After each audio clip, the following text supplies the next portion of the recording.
네, 안녕하십니까. 조고생입니다. 네, 오늘은 그 유명한 미국 주식 중에서 테슬라에 대해서 발표드리도록 하겠습니다. 블로그 필명 구름님께서 테슬라에 대해서 설명을 해주셨는데요. 앞으로 테슬라가 성장성이 얼마나 있을까? 그리고 지금 현재 투자를 하기에 적절한 시점인가에 대해서 좀 생각할 수 있도록 자료를 제공해 주셨는데요. 이 자료가 그냥 본인의 내러티브한 그런 추측성 생각이 아니라 숫자를 기반으로 추정을 하고 있기 때문에 제가 굉장히 개인적으로 테슬라에 대해서 좀 숫자 기반으로 잘 알아갈 수 있었던 내용이었던 것 같습니다. 테슬라 투자하실 때 좀 많은 도움이 되실 것 같아가지고 발표 영상을 찍게 되었습니다. 제목은 비싼 듯 싼 듯 테슬라. 예. 제목에서도 이제 현재 테슬라가 앞으로의 그 지금 현재 내재 가치와 앞으로의 그 수익성과 성장성 측면에서 주가가 어느 정도 반영이 되어 있을까라는 그런 의문을 갖게 되는 현재 시점이지 않나 그렇게 생각을 들고요. 6월 26일 기준으로 지금 뭐 793 뭐 달러로 이렇게 주가가 형성되어 있고 제가 오늘 지금 보니까 시가총액이 한 1200조 정도 되더라고요. 예, 그렇게 감안하시면 될 것 같습니다. 그래서 현재 여기 보시면은 서학개미라는 게 우리나라 이제 개미분들이 이제 미국 주식을 살 때 순매수 중에 탑 10을 꼽았더니 가장 많은 게 테슬라였습니다. 그만큼 테슬라에 대한 그런 매수 하고자 하는 분들이 많고 인기가 상당히 많은 종목이라고 생각이 될 것 같고요. 그리고 나머지는 뭐 ETF, 엔비디아 뭐 이렇게 빅테크 주식인 것 같고요. 그만큼 테슬라가 지금 현재 우리나라 그 미국 투자자들한테 굉장히 인기가 많은 주식으로 보입니다. 그래서 이분들은 이제 이분은 2020년도 가을에 가을부터 2021년도 가을까지 1년 정도 보유해서 투자를 해봤었다고 합니다.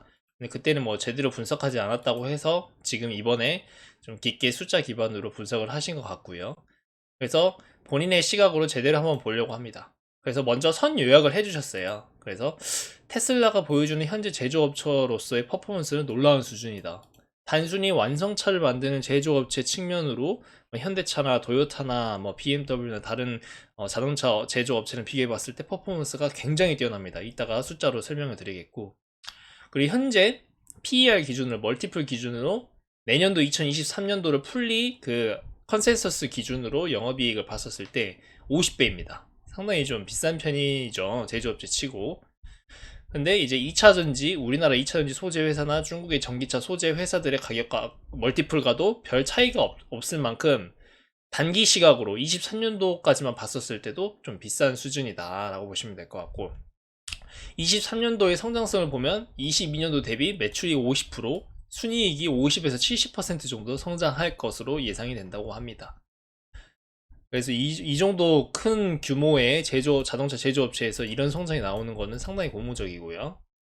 그래서 단기 테슬라 투자의 키 생산량이 기대보다 얼마나 더 커지고 성장할 것인가와 이게 좀 표현이 거치긴 한데 이 FSD라고 이게 쳐보니까 Full Self Driving, 그러니까 완전 자율주행이라고 보시면 됩니다. 이 FSD가 얼마나 이제 실현이 되고 이제 제품이 출시가 될까라는 거에 대해서 중요한 앞으로의 주가의 키 팩터라고 생각을 하시고요. 그래서 일론 머스크가 앞으로 이제 뭐 계획이나 비전을 이제 믿는다면 앞으로의 수익성이 뭐 5배에서 10배 정도 수익을 낼 수 있을 것 같다 생각하는데 자세한 내용은 계속 설명을 드리겠습니다. 그래서 뭐 믿음에 기반한 투자다. 왜냐면 앞으로 테슬라가 지금 하고 있는 사업이 보험이라든지 완전 자율주행이라든지 AI 로봇이라든지 이런 것들이 현재 구체적으로 숫자는 안 나오고 있어요. 매출액이나 영업이익이 아직도 적자인 상태이고 의미 있는 매출이 안 나오고 있고 그에 따른 이제 상용화 될 만한 기술력도 아직 안 받쳐져 있고, 그래서 일반 개미들이 그 기술력이라든지 이런 부분을 직접적으로 직관적으로 알 수가 없기 때문에 상당히 좀 어려운 부분이 있는데 거기에 대해서 이제 믿음이 좀 필요하지 않나라고 생각을 하시는 것 같습니다. 자, 이제 본격적으로 숫자 기반으로 발표드리도록 하겠습니다. 이 자료 만드시느라 굉장히 고생 많으셨을 텐데 다시 한번 감사드리고요. 테슬라의 눈부신 성장 및 매출 구성 이렇게 보시면 됐고요. 이 4분기 누적으로 이렇게 누적 데이터라고 보시면 되는데 이 레비뉴이랑 이제 넷 인컴, 순이익이랑 이제 매출 단인데 드라마틱하게 20년도 기준으로 이렇게 증가하시는 거 보실 수 있죠. 라고 해서 성장은 불과 2년 전에 BEP 브레이크 이븐 포인트를 통과한 기업으로 놀라운 퍼포먼스를 보여주고 있다 해서 락다운 이후로는 매출이 매해 50% 이상 폭발적으로 성장을 하고 있다고 합니다. 그래서 지금 이게 비즈니스 모델인데 이 테슬라의 매출 구조는 차량 판매가 80%, 탄소 배출권이 2%, 리스가 3.5, ESS라고 에너지 세이빙 시스템 뭐 그렇게 했는데 에너지 저장 시스템 관련해서 5.1%, 충전 보험 정비가 8.7% 정도를 차지하고 있고 단연코 차량 판매가 가장 크다고 보실 수 있겠습니다. 그래서 이렇게 보면은 테슬라는 자동차 판매 업체라는 말이 듣는 게 더 합리적인 상태지만 ESS나 다른 소프트웨어 사업 또한 빠르게 성장을 하고 있다라고 보시면 될 것 같고, 제 개인적인 생각으로는 주가도 이런 부분이 좀 반영이 조금은 되고 된 것 같아요. 계속 설명을 드리겠습니다.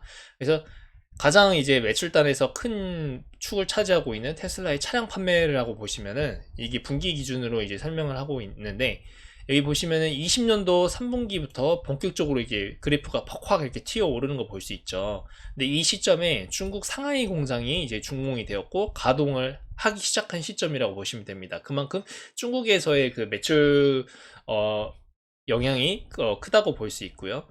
그래서 다른 이제 자동차 제조 기업과 차별화되는 부분은 이 GPM 매출 총이익률입니다. 여기 보시면은 21년도 기준으로 테슬라를 비롯하여 도요타, 폭스바겐, 현대, 기아, GM, 포드 이렇게 봤는데 매출 총이익률이 27%, 여타 다른 경쟁사 자동차 제조업체에 비해서 10% 정도로 매출 총이익률이 더 나오는 거 볼 수 있죠. 이 총이익률이 많이 나온다는 거는 그만큼 판관비라든지 원가단이 더 적게 그만큼 더 비싼 제품을 만들 수 있다는 수치적으로 나타내는 지표이기 때문에 이 GPM이 그 어떤 기업의 제조 기술력이라고 보시면 됩니다. 한마디로 그 혜자라고 보시면 되고요. 그래서 테슬라는 압도적으로 다른 자동차 제조업체 대비 혜자와 경쟁력이 있다라고 보시면 될 것 같습니다. 그래서 이 30% 경기적 수치를 올렸지만 긍정적이고 부정적인 입장이 있다고 합니다. 이제 긍정적인 입장은 제조의 혁신이라고 합니다. 이거 뉴스 테슬라 관심 있으시면 한번 좀 보셨을 것 같은데, 테슬라의 그 샤시라든지 그 외판, 이제 껍데기라고 표현을 하겠습니다. 그 껍데기를 어떻게 생산하냐면 기가 캐스팅 방식으로 일반 제조업체의 방식과는 좀 다릅니다. 그래서 한 방에 찍어내는 제조 방법입니다. 원래 지금 현재 뭐 우리나라로 치면은 현기차 같은 경우에는 뭐 문, 그 다음에 루프, 그 다음에 바텀, 그 다음에 뭐 프레임 이렇게 다 그러니까 다 쪼개서 이렇게 만든 다음에 용접을 해서 이제 만들게 되거든요. 근데 이 테슬라 같은 경우에는 이제 기가프레스를 통해서 한 방에 찍어내는 방법이기 때문에 원가 절감이 엄청나게 장점을 지닌다고 합니다. 용접도 안 하게 되니까요. 이 용접이 기술이 정말 중요하거든요. 사고라든지 강성이라든지 이런 부분에 밀접한 영향을 끼치기 때문에. 근데 이걸 안 해도 되니까 원가 측면에서 굉장히 우위를 차지하고 있는 것 같습니다. 네, 테슬라는 뭐 강성 문제가 있을 수도 있는데 이거를 뭐 해결을 했을지 않을까라고 생각을 하고 있고요. 그 다음에 긍정적인 부분에 또 다른 이유로 모델을 집중하고 있습니다. 보통 자동차 같은 경우에는 그 여러 가지 시리즈가 있지 않습니까? 현대기아 같은 경우에도 뭐 소나타, 소렌토, 뭐 산타페 등등 수십 가지의 그 차량이 있는데 테슬라는 딱 네 가지 정도가 있습니다. 그래서 이 모델이 한정적이기 때문에 어떤 모델을 위한 생산 공장을 여러 개 지을 필요도 없기 때문에 원가단에서 우수하지 않나 싶습니다. 부정적인 측면 같은 경우는 판가 상승에 따른 착시. 최근에 자동차 판가를 좀 올렸거든요. 굉장히 비싼 편이다, 차가가. 그래서 1년 동안 모델의 가격을 20%, 25%로 올렸기 때문에 이 판가에 대한 그런 GPM이 늘어난 게 아니냐라고 생각을 하고, 이 판가가 꺾이면 어떡할 건데 이렇게 좀 반론을 가질 수 있을 것 같고요. 다른 완성차 메이커들은 모델이 준비가 안 되는데 시장 점유율을 확보하기 위해서 가격을 크게 올리지 않고 있다라고 하고 있고, 지금 국내 현대차 아이오닉도 가격을 좀 낮게 상대적으로 5,500만원 정도 책정하고 있다고 하고요. 그래서 테슬라 생산이랑 ASP를 또 이야기하지 않을 수가 없다고 설명을 하고 있습니다. 1편은 이렇게 간단하게 마치겠고 2편에 이어서 발표 드리도록 하겠습니다.